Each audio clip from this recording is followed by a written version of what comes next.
স্ত্রীকে কখনো মা বাপ সন্তান সন্ততির সামনে কোনো ভুল ত্রুটি হলে শাসন করবেন না। একা নিয়ে বুকে জড়িয়ে ধরে তার সমস্ত নেক কাজের স্বীকৃতি দিয়ে তারপরে বলবো যে এরকম একটা বিষয় আমি দুঃখ পাই নাই, তবে আমি চাই যে এটা তুমি কারেকশন করে নাও এবং আমি আল্লাহর দরবারে তোমার জন্য দোয়া করব। মাথায় হাত রেখে একটু দোয়া করে দেন। এর চাইতে বড় আর কোনো শাসন হয় না।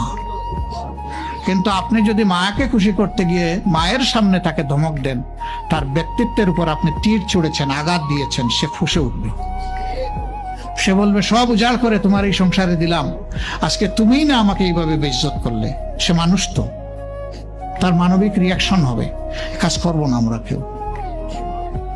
আমাদের জীবনের অংশ, আমাদের হাড়ের অংশ, আমাদের কলিজার অংশকে আমরা সেইভাবে সম্মান দিব ইনশাআল্লাহ। আমরা ভালোবাসবো সে আমার স্ত্রী, আমরা শ্রদ্ধা করবো সে আমার সন্তানের মা।